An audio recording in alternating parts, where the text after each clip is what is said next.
just can't do it, Killer. Killer, how much money he got to give you to call him Your Excellency? Gotta give me something I ain't got, pause. And I can't do it on TV. I thought about that every time I heard people say, yo, Your Excellency. I said, man, how much money you gotta pay us? Murder, you got a price for your excellency. Murder just clicks, man. Certain niggas fuck with certain niggas and certain niggas don't fuck with certain niggas. I get that, but they ain't fighting them. That's the part I don't understand. If you don't fool with them, then the fight should be easy to make happen, because we don't fool with them niggas. You gotta think about it too, though, gang. It's like, bro, you hanging with us every day, and then you stop hanging with us to go hang with some other niggas that we don't even partake in. What the fuck is you doing? Like, what type shit is you on? So then that mean you should fight them. I told you, I will fight this, bro. I will fight Africa, bro. Right, Killer? If you saw somebody that was with you, and now they with these other niggas, then I would have. No, I will fuck Africa. I would rather fight Tank. What are you talking about? I'm knocking him out. I think what he said is, before we even get to Tank, what he's saying is about Africa is that he was supposed to fight him. Right. Ask him why he ain't have to fight, basically. What he's saying I get that. I get that, Killer. I get that. I get all of that. I'm telling you what I see through my glasses, man. What you see? Niggas is fighting a lot of niggas that they don't have to fight. And the niggas they should fight is like it's 2-3 fights away. I wish we can bring back Don King, where he got all them niggas in MSG, where it was Trinidad and all these other niggas, and they had a tournament with Bernard Hopkins. Facts. And we gotta find out who's who. It's a tournament, nigga. Facts. It's y'all 6 niggas. You know who everybody's talking about. We got T.O. out the way. There's Devin Haney. There's DB. Nah, but look, right? Come on now. For what I understand. There's Javante, and that's it. Like, that's all we want to see in Richardson. Figure this out. What's his name? Al-Sheikh? Yeah. I can't call a nigga Your Excellency, man. I can't. I just can't do it, Killer. Killer, how much money he got to give you to call him Your Excellency? Gotta give me something I ain't got, pause. And I can't do it on TV. I thought about that every time I heard people say, yo, Your Excellency. I said, man, how much money you gotta pay us? Murder, you got a price for your excellency too, nigga. I got no price. I bet it's a price. You gonna see this, Murder? The nigga gonna take DBI to you, nigga. Yeah, nigga, 100 million? 100 million? Arm around, Killer, talking about Your Excellency. I don't know how I got in this. Hey, yo, listen, I ain't gonna let that nigga rage bait me. Keyshawn, let me ask you this, because people keep bringing up Andy Cruz because you lost to him in the amateurs. Did you lose to anybody else in the amateurs? Because that's the only name they keep bringing up when it comes to that. I mean, in the international level, you're not in the international level. Yes, I probably got outside of him. I think I lost to like two other fighters. 2 other fighters, probably. You don't know their names? Nah, bro. These guys are like from Uzbekistan and some other stands. I don't know, bro. I can't even pronounce the name. Yeah, because you know when you beat niggas and they go pro, people be looking for them like, yo, I beat that nigga. Yeah, but I don't. No, that's why they keep bringing up Andy Cruz. That's what I'm saying. That's why I was like, they don't bring up nobody else. They only bring up him. So that's why I was even wondering, did you ever even lose to anybody else besides him? What about the fight with Mario Barrios and Ryan Garcia? What do you think about that? I think it's a close fight, but if you just this is the only thing I can think about. You only as good as your last performance. So like, I look at Mario Barrios' last performance. You know what I'm saying, and it wasn't his best. You know what I'm saying. So maybe he gonna come back stronger than what he did last time. But I just feel like Mario Barrios, he have like a lot of mileage on his career, and I still feel like Ryan Garcia has a lot more to put out. You know what I'm saying? And if Ryan Garcia was focused in this camp and he was really taking this serious, I think Ryan Garcia should win a fairly easy fight, honestly. I know Ryan Garcia personally from the amateurs. We was all kids and amateurs. Ryan Garcia can fight. He can really fight. You know what I'm saying? But the focus level as a professional wasn't always there. So if he's really focused for his first world title fight, he should win this fight fairly easy. We know that you and Tio didn't have the best relationship or whatever the case may be. Did you feel bad for him after the fight, seeing how everybody curved him? I seen Shakur talking about how he seen him after the fight and he's in a room by himself. Did you feel bad about that, or you just like, fuck it, I don't fuck with him like that anyway? Nah, I got a heart, bro, at the end of the day. You know what I'm saying? Like, I got a heart, and hearing stuff like that, I don't know too much about it because I just don't play the media that much. But hearing, like, I think he was in the hospital by himself too, something like that. Yeah. So yeah, like stuff like that, bro, is just like, it just brings you back to reality, bro. Mm-hmm. Like, everybody with you when you win it, and then when you lose, ain't nobody with you. Like, that's just, again, the sport. It's not even a sport, bro. It's like this, the career field we're in. Yeah. You know what I'm saying? It's literally just what we go through, and it really make you think, like, damn. Just start making you look around. You know what I'm saying? Like, damn, who would be the one?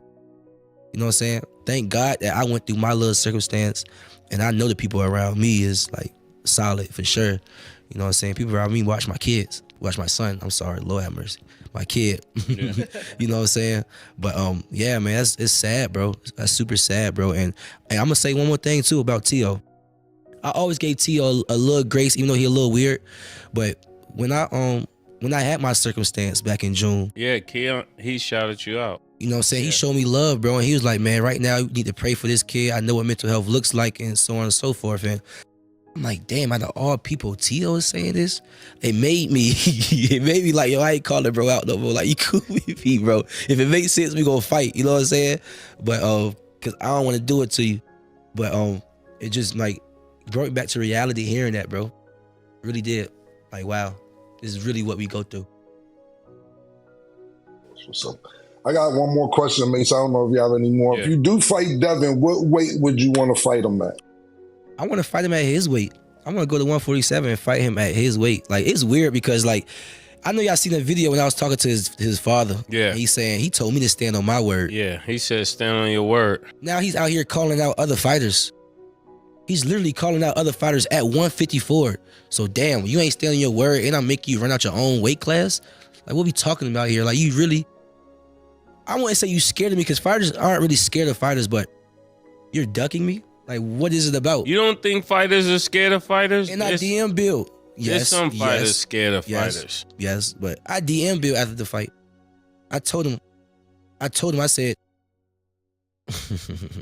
Well, send Cam send it is what it is. Wait, what'd you the tell DM. him? What'd he We would love say? to post Wait, what did you say? Bill know what I said to him. I don't Gotta play, ask bro. Bill. One thing about Bill, like, Well, let me Devin is ask cool, you know this, what I'm saying? Keyshawn. Bill a little different. Let me ask you this, Keyshawn. Would you be willing to come on this show next week Monday with Bill Haney? We could get Bill on the show. Would you really be having And a make the fight conversation happen. to see where we're at? Yes, I Make would the be fight willing, happen but right I would on be this very show. surprised if he say he's willing to do that. I think we can get Bill Yeah, on you the let show. us handle that. Yeah. So I would be so very surprised if we're y'all gonna lock do this that. date in.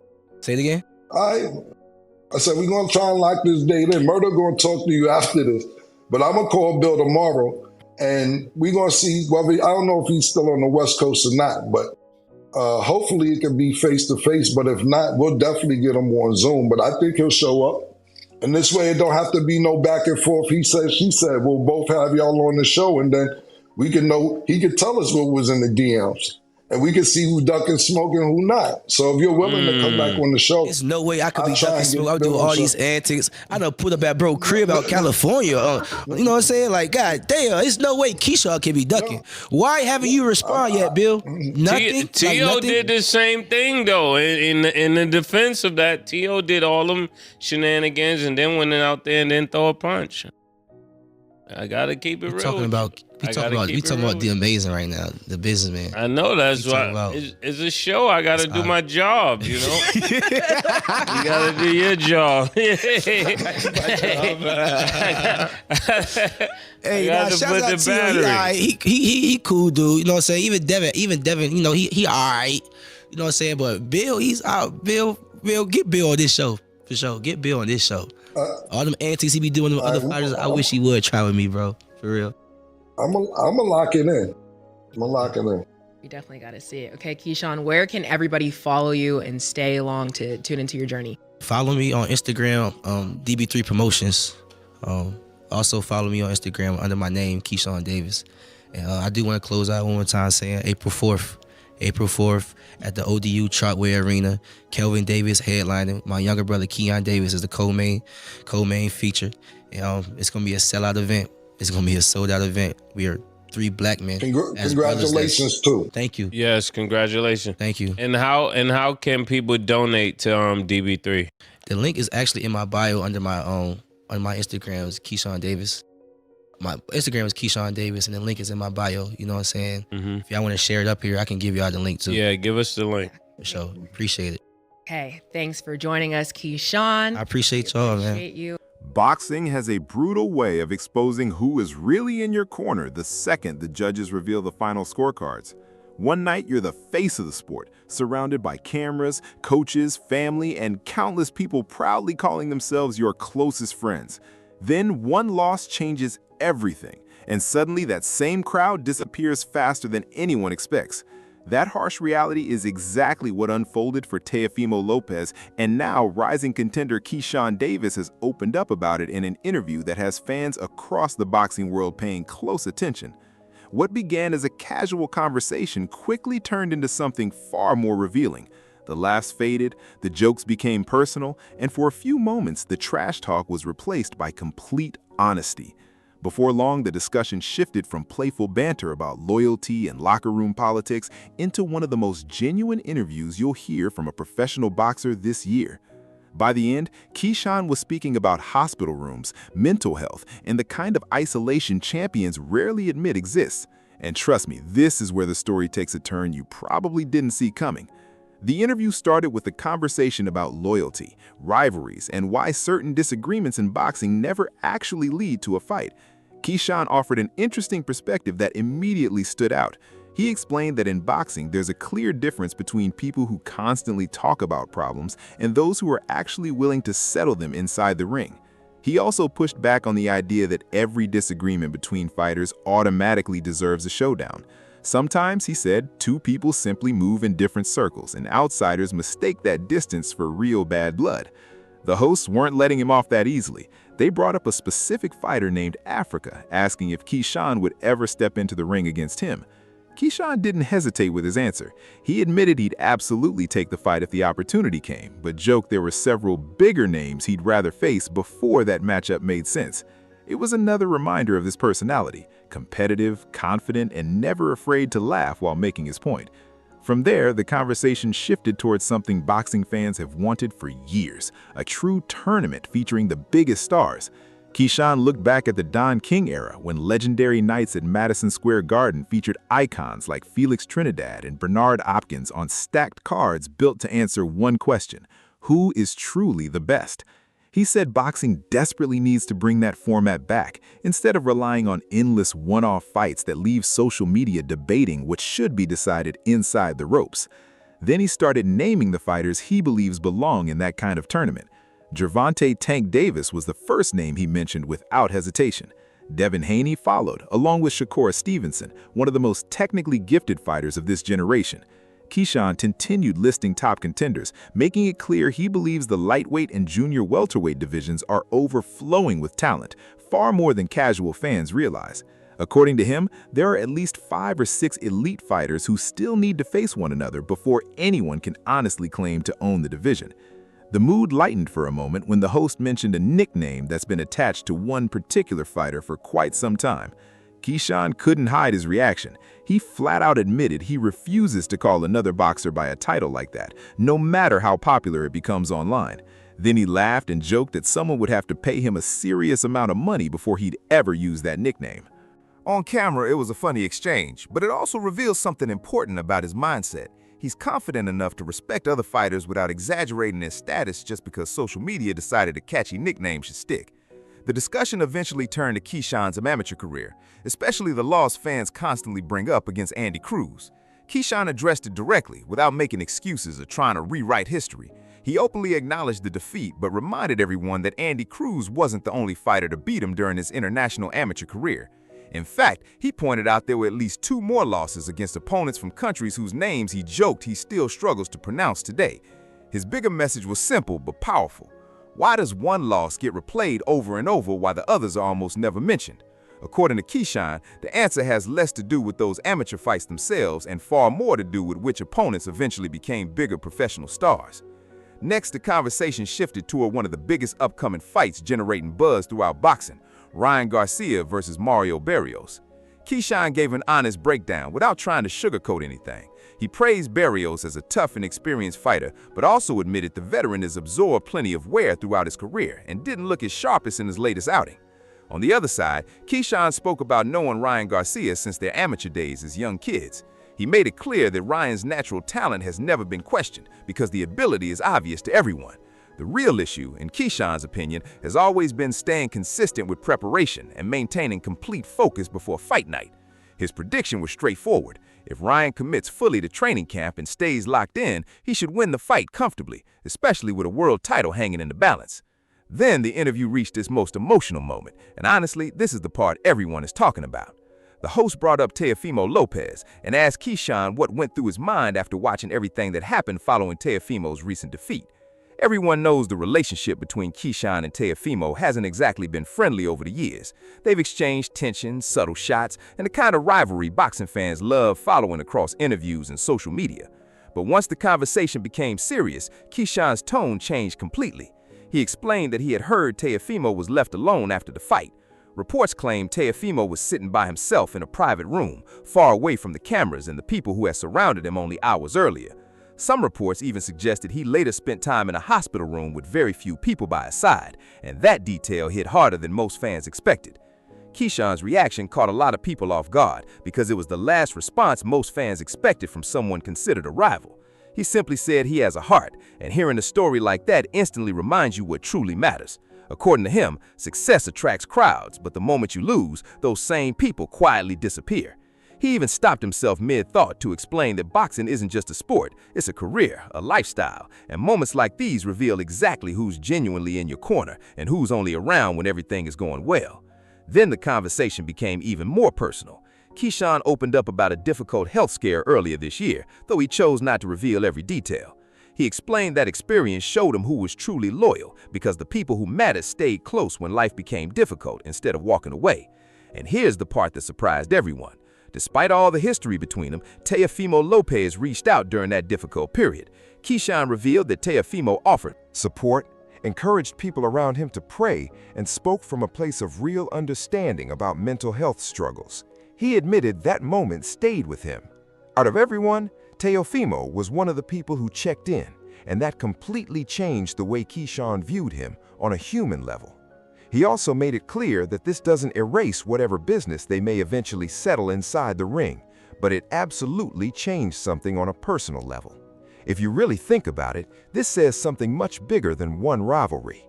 These are athletes raised to compete with ruthless intensity, build heated rivalries, sell pay-per-views, and keep fans emotionally invested. Yet behind all the promotion, all the headlines, and all the trash talk, they're still human beings who understand exactly what loneliness feels like after a painful setback. Teofimo reaching out during Keyshawn's family crisis, and Keyshawn later showing compassion after Teofimo's difficult loss, revealed a side of boxing that rarely makes the highlight reels. And honestly, moments like these remind you that respect doesn't always disappear just because 2 fighters want to punch each other in the face. After that emotional moment, the interview shifted back toward unfinished business inside the ring. Keyshawn made it crystal clear that he wants to fight Deante at 147 pounds and is even willing to move up to make the matchup happen. He also mentioned a video where Deante's father challenged him to stand by his word regarding the fight. According to Keyshawn, he's done exactly that, while Deante has instead been calling out opponents at 154 pounds rather than pursuing the matchup they originally discussed. Keyshawn carefully chose his words. He explained that he doesn't believe most professional fighters are actually afraid of one another, but he did admit that avoiding an agreed discussion while chasing different opponents can definitely give off the appearance of ducking. Whether that's intentional or not, he suggested, fans are going to draw their own conclusions. That naturally led into one of the interview's most anticipated storylines, the ongoing situation involving Bill. Keyshawn revealed they've exchanged direct messages after a previous fight, although he refused to reveal exactly what was said. Instead, he smiled and joked that Bill already knows the conversation, so there was no reason to repeat it publicly. Sensing an opportunity, the hosts immediately invited both fighters to appear together on the show the following week and settle everything face-to-face instead of trading messages online. Without hesitation, Keyshawn accepted the invitation. At the same time, he admitted he'd honestly be surprised if Bill actually showed up. Still, the hosts promised to reach out and make it happen, whether through an in-person meeting or a video call if travel became an issue. And you could tell this story isn't finished yet.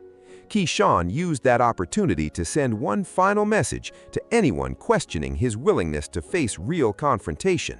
He reminded everyone that he's shown up in person before when dealing with rivals, saying his actions speak louder than internet posts ever could.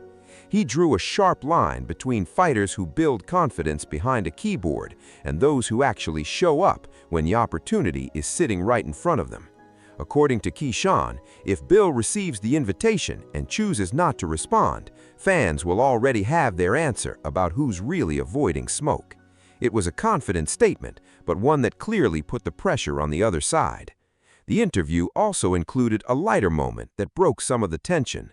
The host joked about Teofimo Lopez once again, this time mentioning his habit of creating plenty of hype and theatrics before big fights.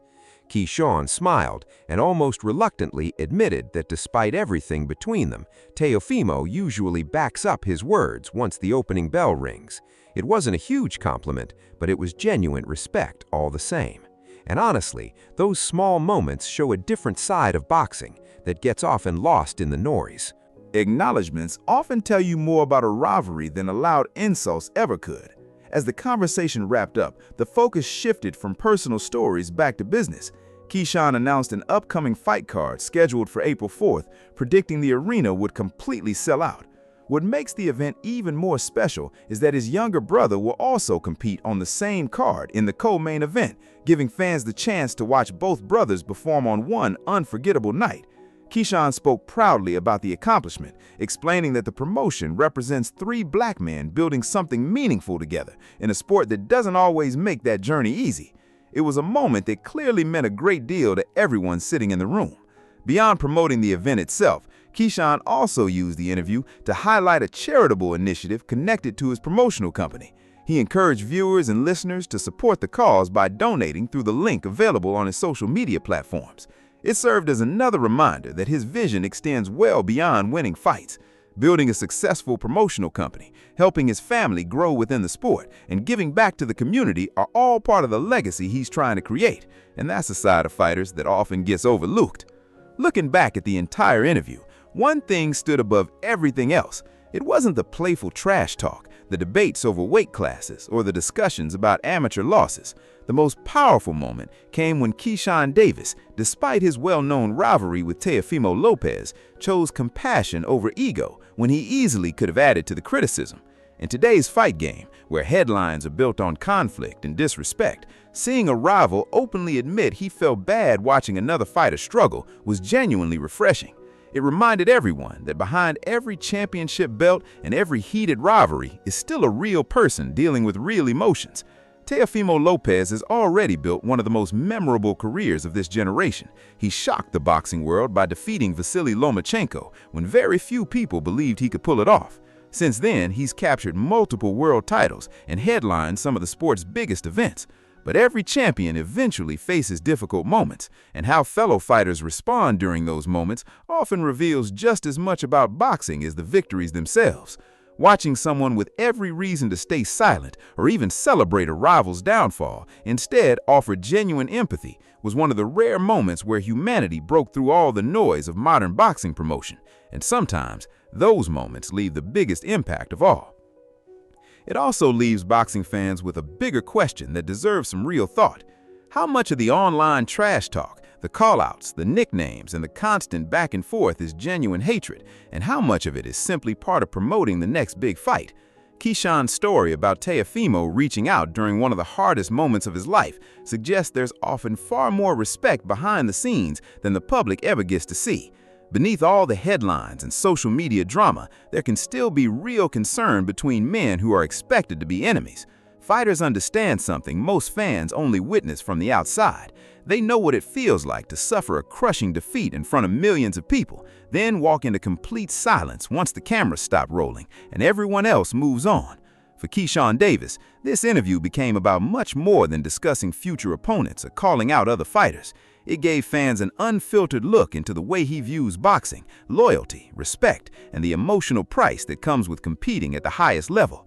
Whether the fight with Deante ever becomes official, whether Bill Haney accepts that public invitation, or whether Keyshawn and Teofimo eventually settle their rivalry inside the ring, this conversation will likely be remembered for something entirely different. It will be remembered as the moment a fierce competitor briefly put rivalry aside and chose empathy over ego. And honestly, those are the moments that stay with fans long after the final bell. As this story continues to unfold, don't be surprised if even more headlines start appearing. Expect updates on a possible Bill Haney appearance, the latest developments surrounding the Senate negotiations, and complete coverage of the April 4th fight card as Fight Week approaches. That's the nature of today's boxing world. Stories move fast, call-outs spread across social media within hours, and one interview can completely reshape the conversation overnight. If you really want to understand what's happening, you have to pay attention not only to official fight announcements, but also to these longer, more honest interviews where fighters finally let their guard down, because that's usually where the biggest revelations happen. No matter what comes next for Keyshawn Davis, whether it's a showdown with Deante, a face-to-face meeting with Bill Haney, or eventually stepping into the ring with Teofimo Lopez, this interview has already left its mark. Fans didn't just hear another fighter promoting himself. They got a rare glimpse behind the public image and saw the person underneath. In a sport where rivalries are often fueled by non-stop hostility and manufactured drama, that level of honesty immediately stands out. And maybe that's why this conversation has resonated with so many people. Sometimes the strongest statement isn't made with a punch. It comes from showing respect when nobody expects it.